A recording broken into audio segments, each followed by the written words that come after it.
ನಮಸ್ಕಾರ ಎಲ್ಲರಿಗೂ. ಕಾನೂನು ಕಲಿ ಚಾನೆಲ್ಗೆ ಸ್ವಾಗತ. ನೀವು PUC ನಂತರ ಲಾ ಓದಲು ಯೋಚಿಸುತ್ತಿದ್ದರೆ ಈ ವಿಡಿಯೋ ನಿಮಗೆ ಬಹಳ ಉಪಯುಕ್ತವಾಗಿದೆ. ಇಂದು ನಾವು KSLU law school admission notification 2026-27 ಬಗ್ಗೆ ಸಂಪೂರ್ಣ ಮಾಹಿತಿ ತಿಳಿದುಕೊಳ್ಳೋಣ. ಕರ್ನಾಟಕ ಸ್ಟೇಟ್ ಲಾ ಯೂನಿವರ್ಸಿಟಿ ಲಾ ಸ್ಕೂಲ್ ನವನಗರ ಹುಬ್ಬಳ್ಳಿಯಲ್ಲಿ 5 ವರ್ಷದ ಇಂಟಿಗ್ರೇಟೆಡ್ ಲಾ ಕೋರ್ಸಸ್ಗೆ ಅರ್ಜಿಗಳನ್ನು ಆಹ್ವಾನಿಸಲಾಗಿದೆ. ಅವುಗಳೆಂದರೆ BA LLB honours, BBA LLB honours, BCom LLB honours. Eligibility criteria: ಈ ಕೋರ್ಸ್ಗಳಿಗೆ ಅರ್ಜಿ ಸಲ್ಲಿಸಲು ಅಭ್ಯರ್ಥಿಗಳು PUC ಅಥವಾ ಸಮಾನ ವಿದ್ಯಾರ್ಹತೆ ಪೂರ್ಣಗೊಳಿಸಿರಬೇಕು. ಕನಿಷ್ಠಾಂಕಗಳು: ಜನರಲ್ ಕ್ಯಾಟಗರಿಗೆ 45%, OBC ಕ್ಯಾಟಗರಿಗೆ 42%, SC/ST ಅಭ್ಯರ್ಥಿಗಳಿಗೆ 40% ಅಗತ್ಯವಿದೆ.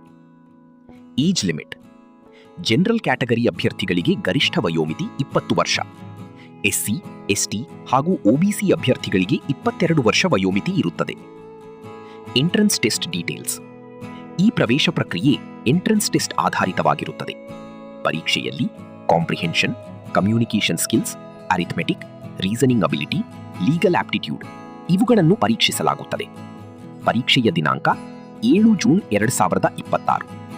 ಸಮಯ ಬೆಳಿಗ್ಗೆ 11 ಗಂಟೆಯಿಂದ ಮಧ್ಯಾಹ್ನ 1:30 ಅಪ್ಲಿಕೇಶನ್ ಪ್ರಾಸೆಸ್: ಅರ್ಜಿ ನಮೂನೆಗಳನ್ನು KSLU ಲಾ ಸ್ಕೂಲ್ ಕಚೇರಿಯಿಂದ ಪಡೆಯಬಹುದು ಅಥವಾ ಅಧಿಕೃತ ವೆಬ್ಸೈಟ್ನಿಂದ ಡೌನ್ಲೋಡ್ ಮಾಡಬಹುದು. ಅಪ್ಲಿಕೇಶನ್ ಫೀ: ಜನರಲ್ ಕ್ಯಾಟಗರಿಗೆ 500 ರೂಪಾಯಿ, SC/ST ಹಾಗೂ ಕ್ಯಾಟಗರಿ 1 ಅಭ್ಯರ್ಥಿಗಳಿಗೆ 250 ರೂಪಾಯಿ. ಅರ್ಜಿ ಸಲ್ಲಿಸಲು ಕೊನೆಯ ದಿನಾಂಕ 4 ಜೂನ್ 2026. ಈ ಮಾಹಿತಿ ನಿಮಗೆ ಉಪಯುಕ್ತವಾಗಿದ್ದರೆ ವಿಡಿಯೋಗೆ ಲೈಕ್ ಮಾಡಿ, ನಿಮ್ಮ ಸ್ನೇಹಿತರೊಂದಿಗೆ ಶೇರ್ ಮಾಡಿ ಹಾಗೂ ಲಾ ಅಡ್ಮಿಷನ್ಸ್, ಲೀಗಲ್ ಅವೇರ್ನೆಸ್ ಮತ್ತು ಲಾ ನೋಟ್ಸ್ ಕುರಿತ ಇನ್ನಷ್ಟು ವಿಡಿಯೋಗಳಿಗಾಗಿ ಕಾನೂನು ಕಲಿ ಚಾನೆಲ್ ಸಬ್ಸ್ಕ್ರೈಬ್ ಮಾಡುವುದು ಮರೆಯಬೇಡಿ. ಧನ್ಯವಾದಗಳು.